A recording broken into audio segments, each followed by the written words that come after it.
everyone! Paimon even dreamt of making the film last night.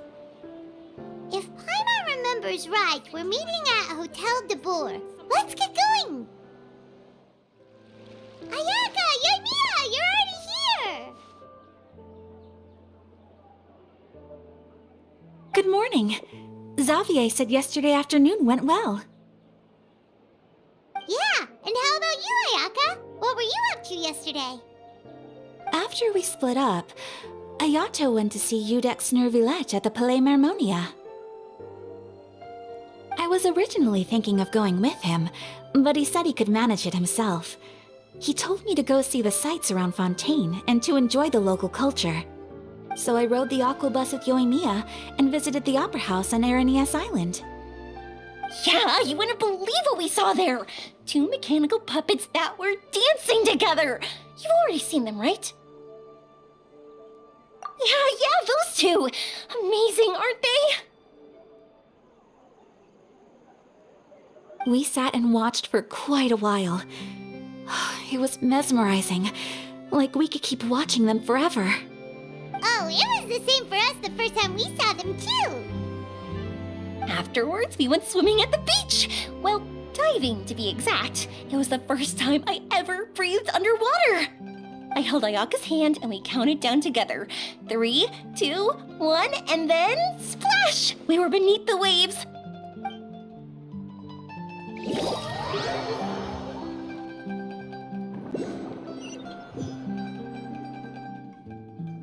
At first, I didn't dare to open my mouth. But once I couldn't hold my breath any longer, I decided to take a big breath in. Turns out the water wasn't as salty as I imagined. It didn't really taste like anything at all. Before I knew it, I was breathing like normal down there. It was an amazing feeling. Ayaka said I was too nervous and needed to loosen my grip. She got used to everything way faster than I did. I knew that the Traveler could do it, so I had no doubt we could do it too. That helped me feel at ease as soon as we dove in. The underwater world in Fontaine truly is beautiful. I love seeing the romaritime flowers blossoming underwater, like little candles lighting up the streets at night. Yeah, and there were so many creatures that we've never seen in Inazuma. Like those fish that shimmer like a sword blade. Whoosh! Oh, and those big fish that call when they see people. Ooh. Oh, you mean Hunter's Rays and Blubber Beasts! I just love the name Blubber Beast. Just wait till Pops and the others hear about this. They probably won't believe a word I say.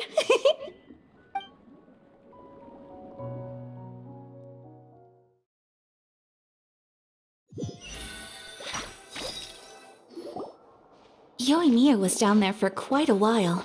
It was dark before we finally rode the aquabus back to the city. I figured she'd want to sleep in today. Yeah, even I was worried that I wouldn't be able to get up. I still felt like I was drifting in the waves when I went to sleep last night. But as soon as I woke up today, I remembered that we'd all be shooting a film together, and I was ready to go. Speaking of the film, where's everybody else?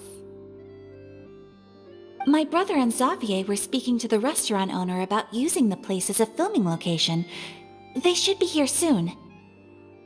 As for the others, We're here. Please excuse my tardiness. I just finished the Special Patrol's 6-mile morning jog. Wait, 6 miles? I'm so tired. I heard you all chatting, so I decided to come down. I sure could use some of that endless energy everyone else has. Good morning, everyone. Morning. Can someone fetch me a cup of coffee? More milk, hold the sugar. Sure, I'd be happy to do that for you. No, you can't go anywhere. Please, have a seat over here so I can get started on your makeup. The last thing I want is coffee stains on my costumes. I can get the coffee. It's the perfect job for an assistant.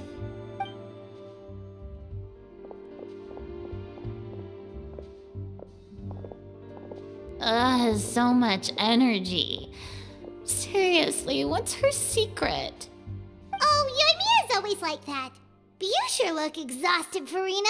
It's because you're not used to waking up so early, huh? Of course not. I spent the whole night reading the novel from cover to cover, marking sections that either need to be omitted or adapted. Wow. Paimon didn't expect you to be so thorough. Well, I was the biggest star in all of Fontaine after all. It takes more than just a pretty face to earn a reputation like that. I know how to get serious when the situation calls for it. I went all out when I was acting as an Archon, so why wouldn't I do the same for my own life? Here's your coffee, Director Farina.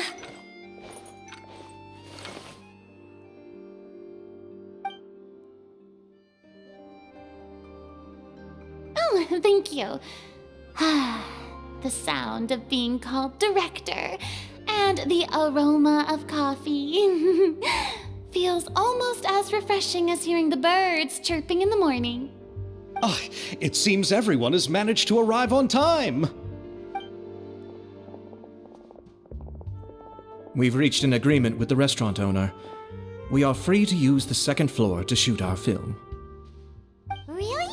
That's great!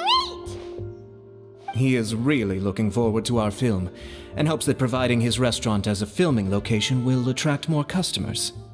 Well then, Mr. Xavier, I'll leave the rest to you. Okay, thanks. First, I'd like to introduce our new members. This is our prop manager, Veronique. She'll be in charge of all the film's props and items. And this is Bonneau, our lighting technician. He'll be in charge of lighting and illumination to set up each scene's atmosphere. Wow. Sure feels like we have some real professionals joining the crew now. First of all, please allow me to first express my sincerest gratitude to everyone in the crew. When my investor informed me yesterday that he wouldn't be able to provide the funds, I really thought that this was the nail in the coffin for this film. I had no idea that I'd find so many people willing to help me on such short notice. Thank you. Thank you all from the bottom of my heart. No need to be so cordial, Mr. Xavier. We're all honored to be a part of this. Your works made a profound impression on me when I saw them back in Inazuma. I am sure that someday, this film will be remembered as a prime example of cultural exchange between Fontaine and Inazuma. Yes, the story is the reason I agreed to join. I can't bear to even imagine what this film would look like without the very best director. Anyway, I would like to make a promise to everyone that as the producer of this film, I'll do whatever I can to ensure that everything goes as smoothly as possible. This is not just my film. It also embodies the thoughts and feelings of every person here, as well as the endless effort we are about to pour into it. So, without further ado, the Two Musketeers will officially begin filming now! You may take it from here, Director Farina. All right, listen up, everyone.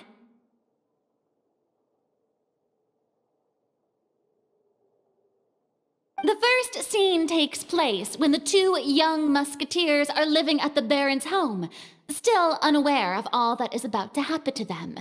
We'll need props and lighting to set the scene.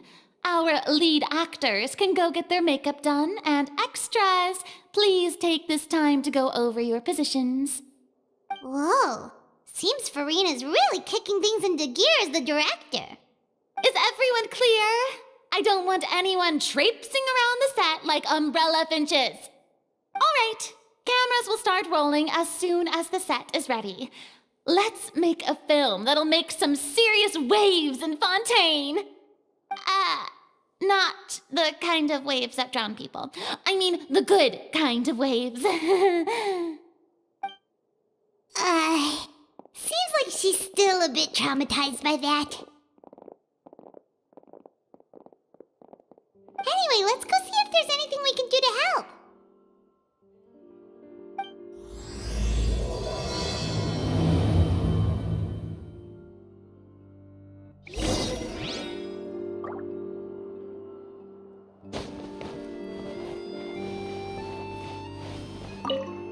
I don't need any help here. Why don't you try asking someone else? Ah, so this is what a musket looks like. Not exactly.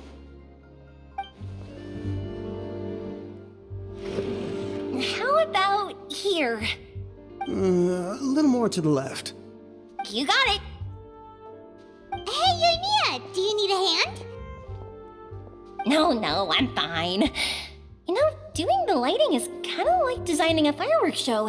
It's interesting to imagine what kind of atmosphere the lights will create.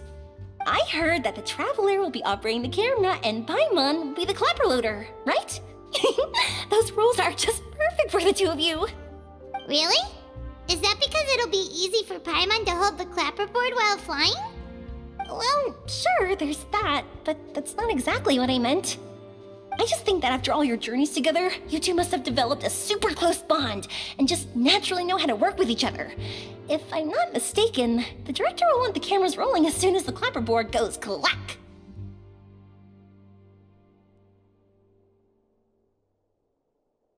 Oh, I see! It's amazing to see the magic behind filmmaking. Yoimiya, we need lights over there, too.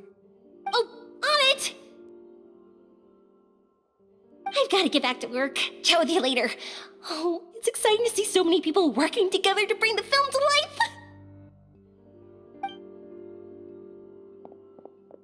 Seems like Yoimiya's really getting into it. But she was right. We do have a super close bond, don't we? Paimon's really happy to hear that.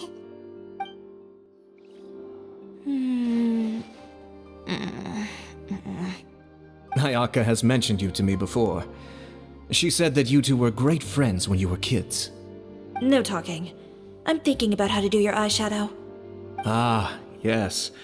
To help me really look the part. To achieve a more young and naive look for this scene. Are you saying the wrinkles around my eyes are too deep? You just have too much of a calculating look in your eyes. You sure don't mince your words.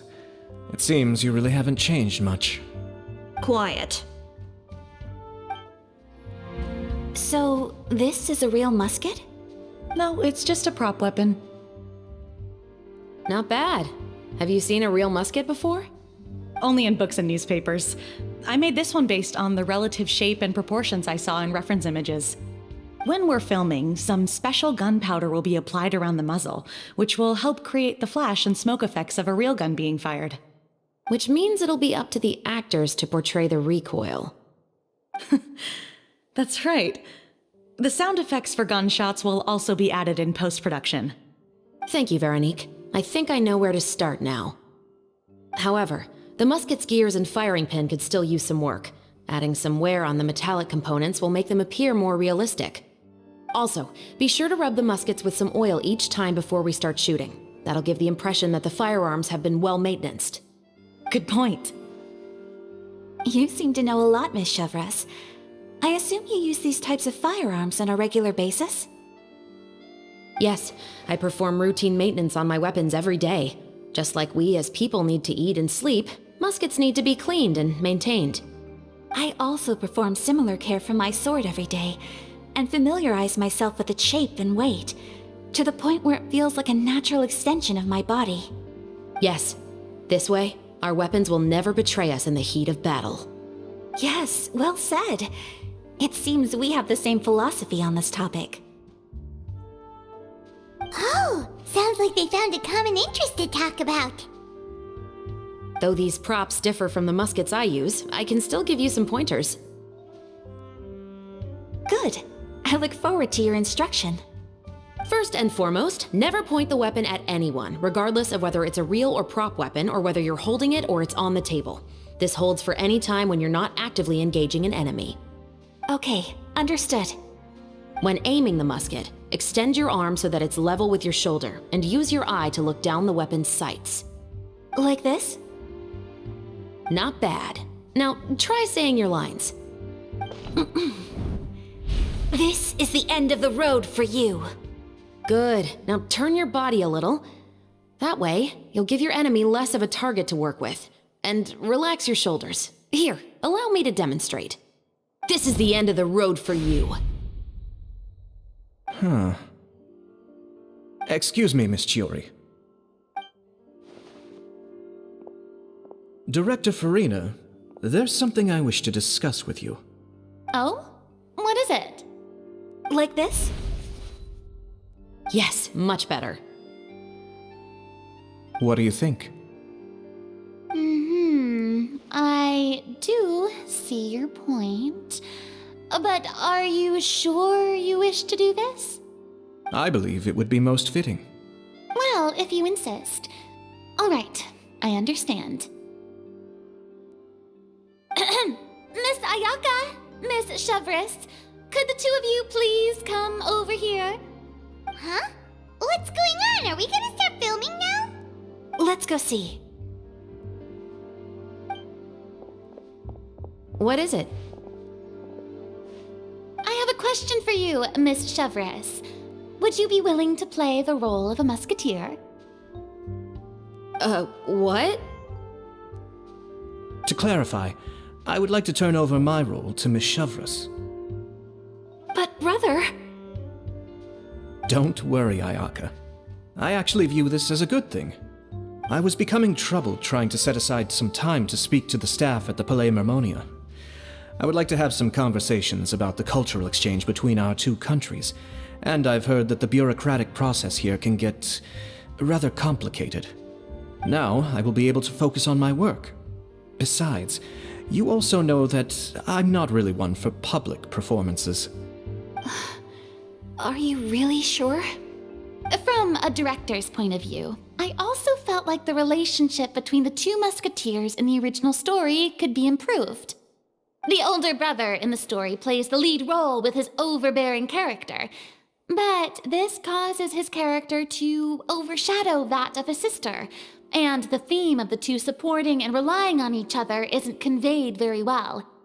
But if we were to change the siblings to two sisters of a similar age, then that aspect of the story might come through more clearly.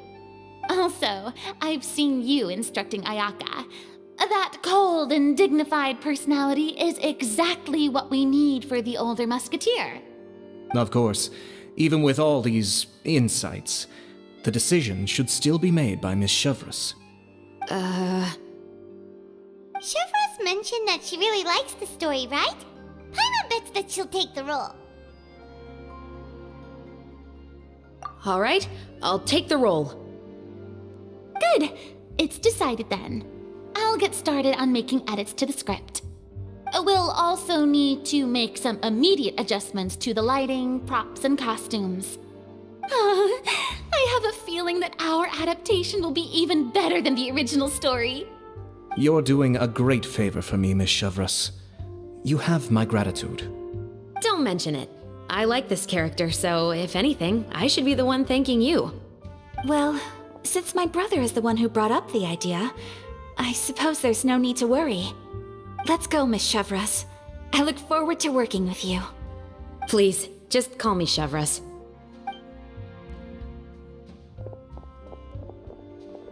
Seems like you're really going out of your way to solve the problem I was having with your makeup. Surely you jest, Chiori. I assure you that I was mostly motivated by a desire to spend more time on formal business. Oh, come on. You really think I'd buy that? According to what I've heard from Ayaka, her brother is someone who can juggle 10 different matters at the same time. I'm sure you have other reasons for backing out. Perhaps. Ayaka always said she wanted to go out and see more of the world, just like the Traveler. But I feel that she needs not only to see other nations, but also to make some different kinds of friends. I think it would be harder for her to make new connections with me constantly by her side. I would like to give her some space. Alright, go on. Spoil her some more. Ayato! It's too bad you're stepping down from the role. Paimon really wanted to see you act as a musketeer.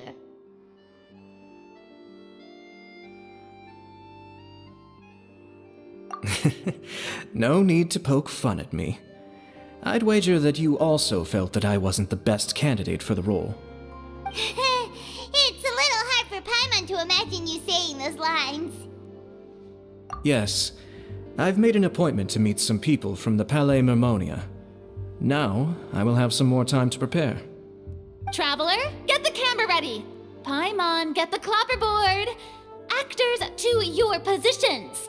We're about to start shooting the first scene. Go on now. And please take good care of Ayaka. Yep, don't worry. Thank you. I look forward to seeing the film when it's finished. All right, now that we're all here, let me help set the scene for everyone. The first scene takes place when our two main characters are still living at the Baron's estate. They've been ostracized and verbally abused by others in the household, but they still have no idea why. We want to capture how naive and innocent they are, despite their pain. Chevres will be playing the role of the older sister, Tulip, and Ayaka will be the younger sister, Iris. Be sure to get close-ups of the main characters at the right moment. Silence on the set! Lights! Camera! Action! Let's go! Tulip, Mother's been out for quite a while now. Perhaps she went to pick some flowers on the way home. You know how she loves flowers. Iris, Tulip, I'm home. Mother, you were out for so long, we were beginning to worry about you. I'm sorry, but I'm back now, safe and sound. Here, I brought your favorite treat, apple turnovers. Mother, what are those bruises on your hand? Huh? What bruises? Oh, I must have bumped into something while I was working yesterday. But I didn't notice them this morning. Then perhaps they're from when I accidentally tripped when I was out just now. By the way, did you have fun playing at home? What's the matter, Iris? Well, we've realized that no one really wants to play with us. They even took Iris's doll and spat at us.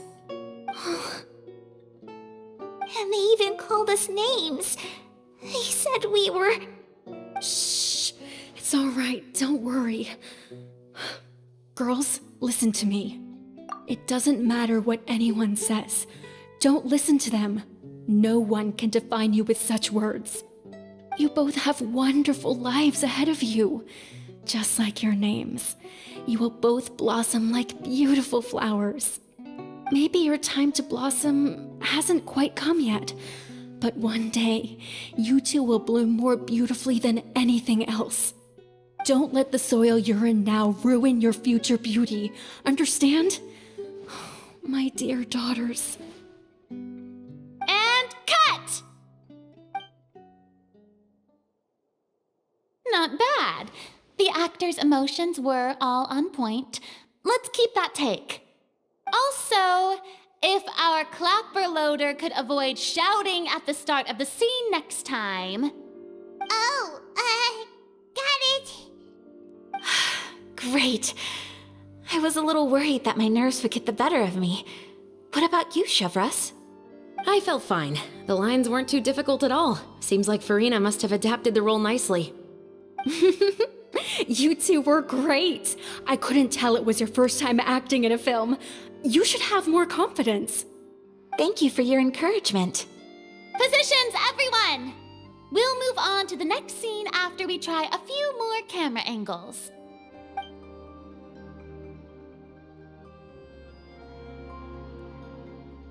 This scene is when our two characters return home, only to discover their mother has been murdered.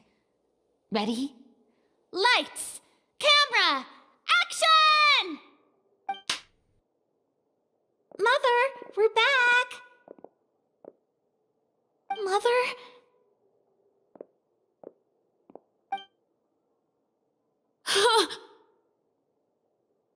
What's wrong, Tulip? Iris, stay away! Huh? Why? What's... Mother! Mother... She's... Huh? There's poison in this cup. Huh? I could have sworn I've seen this kind of cup before. Those aristocrats. They didn't even try to cover up their actions.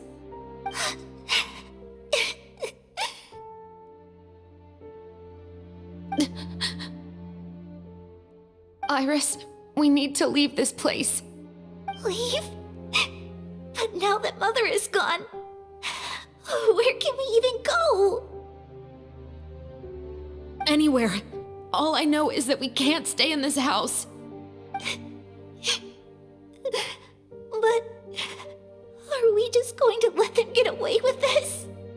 We'll have our revenge, I promise you. Just not right now.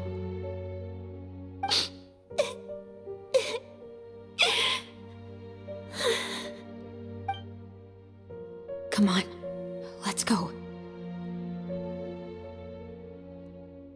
No, wait. We can't just leave Mother here like this. At least let me leave this rose with her. That's why we went out in the first place.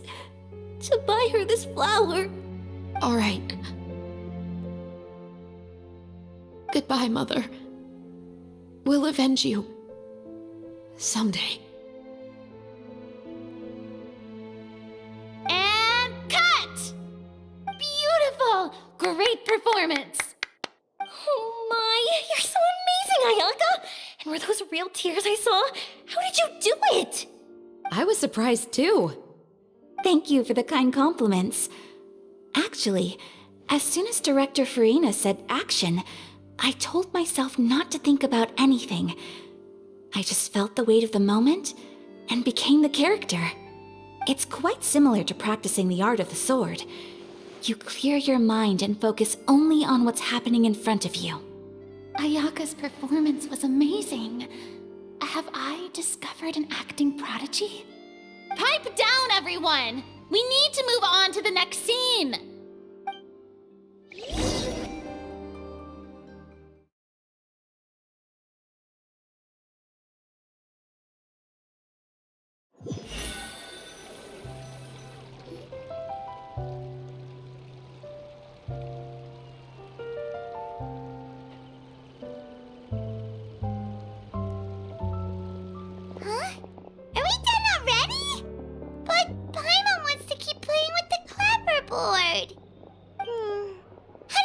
Traveler. Is your arm sore from holding the camera all day? Good work, you two. You too, Chevres. You were quite the actress today. I've read this novel many times before. I have a good grasp of my character's mindset. Anyway, do you remember my request from yesterday? Oh, right! We were having so much fun that Paimon nearly forgot! You have a case where the murders seem really similar to the cases in the novel, right? So, how are they similar exactly? In the story, the main characters grow up to become two musketeers, always using their guns to carry out their revenge. And on each of the victims, they place a rainbow rose as a signal that they've returned. Yes, that's correct. We found rainbow roses just like in the novel. Seems like you're connecting the dots now. Oh, that does sound pretty concerning. Especially after seeing the script today.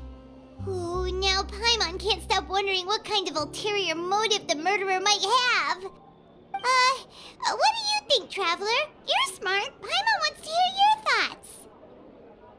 Good.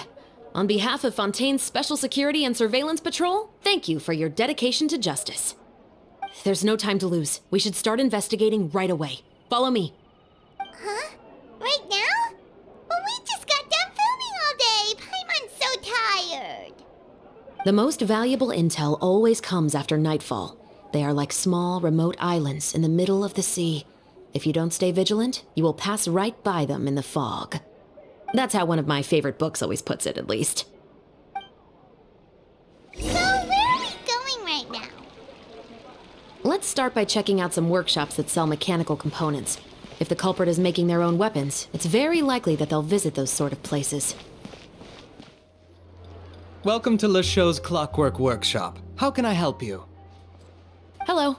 I'd like to know if anyone has purchased some special components lately. Special components? Sorry, could you be more specific? I mean the kind of components that aren't typically used for clockwork toys, but for firearms. Huh? For firearms? No, we don't sell those sort of things here. Don't misunderstand. I'm not here to cause any trouble. We are merely investigating a case, and we're hoping that you could cooperate. Well, to be completely honest, I'm not even sure what kind of components that would entail. Has anyone ever purchased components here as an individual rather than on behalf of an organization? We have a lot of customers who buy toys, but those who buy components are all regular customers who buy in bulk on behalf of their organization. Is that so? I understand. Thank you for your cooperation. You're welcome. It's the least I can do. Oh, hey, Chevris. Run out of oil for your musket again? Hello, Estelle. I want to know if anyone has come to your shop recently to order some firearm components. Oh, is this another case? Let me think. I don't think so. Some people have requested that I make some prop guns for the Fontanalia Film Festival, but I refused all of those requests. Oh, why's that? Because there's no profit! I only make things here that can do some real heavy lifting. I don't have the energy to make some new molds just for the festival. Then has anybody come specifically looking for mechanical components?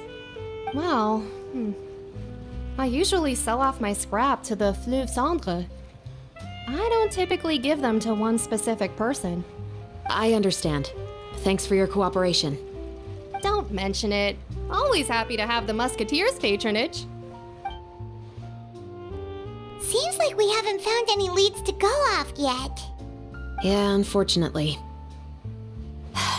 All right, let's head to Fleuve Cendre next. Huh? Are you sure?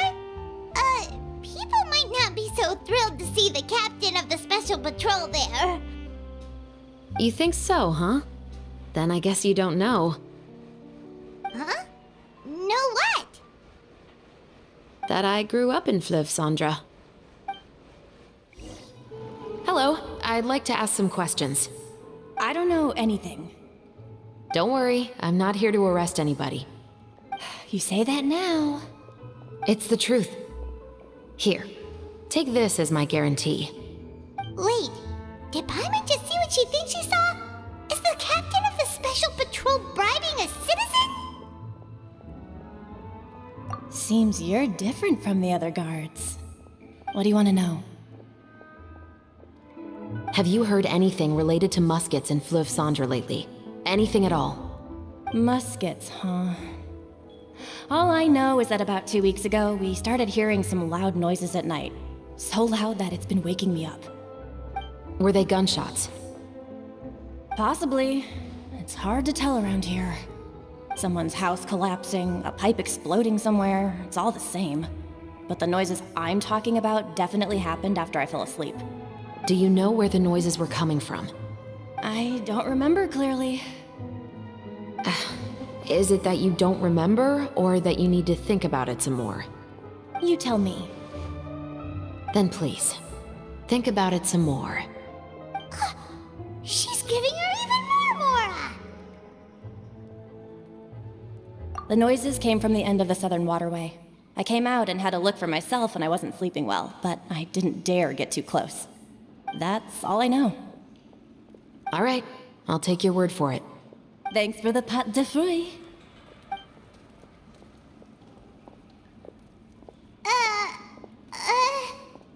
No need to be surprised. I grew up here, remember? I know how to get people around here to talk. My apologies, I'm all out of sweets. Though I do have some other tempting snacks in my custody. Fries, fried chicken, and even onion rings. But taking care of junk food is my responsibility. You're better off sticking to your normal, nutritious diet. Now then, let's keep going. It's been a while, Tetro. Please, just get on with your request. I want to know if you've heard anybody talking about muskets lately. Information isn't free, you know. I've heard that bandits have been extremely active in the countryside recently, and they've been affecting the delivery of goods to Poisson. I can allocate some more manpower to help out with that problem. What do you say? You're still as helpful as ever. One of our men got drunk at dinner about a month ago and lost his gun. 3 days later, it turned up in the corner here. What's weird about that? He just forgot where he put it, right? This is Fleuve Cendre, my friend. Anything of value left in the tavern won't ever make it to the next day. But that gun turned out to be an exception. It didn't get any new wear and tear on it, and didn't even appear to have been fired. We were quite mystified as to what could have happened. I suspect it came back because the weapon was already known to the guards. You mean, a criminal was afraid the Marechaussee Phantom would use the shot marks to track them down? Maybe. But if that's the case, the culprit really took great care to avoid getting caught. I didn't say anything about a criminal. In Fleuve Cendre, knowing who was killed is as easy as knowing what clothes you're wearing today. It's the guy living in the east side, isn't it? I've never liked him. Every time he's here, he just orders a drink and sits there with a nasty look in his eyes. So, who was the one who lost the gun in the first place? Don't bother. Even if you ask, he wouldn't admit to owning a gun to some strangers. Not to mention the captain of the Special Security and Surveillance Patrol. He's right. I know you grew up here, Chevres. Even though you're on good terms with the Spina, you've still been gone too long. Not many people know you here now, and a lot of people don't like the Special Patrol. I know. So take my advice and don't show your face too much around here. It's for your own safety. I'll come and go as I please, and I'm afraid I'll be appearing more often due to my work. All right. Don't say I didn't warn you. What's all this? Some broken planks and barrels, as well as some liquor bottles? Yes, but have a closer look, Paimon. Even though somebody has purposefully tried to clean them up, these are obviously marks from musket bullets. In other words, someone was here trying to improve their shot. They were using the barrels and bottles for target practice. Could it have been the killer? Your guess is as good as mine. Although many people at Fleuve Cendre own guns, few hide the fact from others. And even fewer would go to such lengths to hide markings from practice shots. Anyway, let's go. There might be more to this.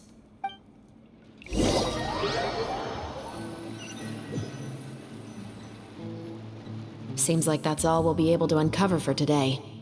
Paimon feels like we managed to learn a lot more here than up on the surface. Yes. Assuming that everything we found is indeed connected to our suspect, then their timeline was probably something like this. A month ago, our suspect found a gun and took it home to disassemble it. Once he'd figured out its mechanics, he brought it back. In the following weeks, he used some parts to create his own makeshift musket, and took it to the Fleuve Cendre for target practice. Then, a few days ago, he found his target and carried out the murder. Once the deed was done, he left a rainbow rose on the body, just like the scene in the novel. That all makes sense to Paimon, but we're still no closer to figuring out the killer's identity. The deceased was a resident of Fleuve Cendre. It's said that he was a poor, solitary man. Yeah, that's also something I'm trying to figure out. If we are indeed following the novel, and there's a story behind the murder, then this murder should be an act of vengeance. But according to our investigation, the deceased didn't have any enemies. He was no saint, but no one's heard of a rival who hated him enough to shoot him dead, much less care to leave a rose on his body. What message is the killer trying to convey, and to whom exactly? We've thoroughly investigated that possibility. He claims to have spent the whole day at the Opera House on the day of the murder, and the staff there have confirmed his account. Okay, so he has an alibi. Not only that, he lacks a credible motive as well. He has a family of his own, and both of his parents are still alive. I've looked into his records. He was adopted at the age of 6, and all the proper procedures were followed. There are also records of him at an orphanage before then. In the story, the mother of the 2 musketeers was murdered after the children turned 10. Of course, he could have changed the children's ages, but I don't want to assume anything without evidence. More importantly, I've also had a chat with him in person. He didn't seem like the kind of person who would pull the trigger to kill a man. Then, what should we do now? We have all this new information, but it doesn't help us move forward. Investigations take time. I didn't expect us to catch the culprit in just a single day. How about this? Let's spend the next few days filming with the crew. We can continue the investigation once we're done with the film. I'm sure that given time, new leads will present themselves. Wait, but weren't you saying Intel is like small, remote islands in the middle of the sea just a moment ago? Wouldn't you just miss them if you were to stop looking? Ah, but the book had more than one reference to the islands, Paimon. Oh? What else did it say then? As long as you spend enough time sailing through the fog, you'll eventually come across an island.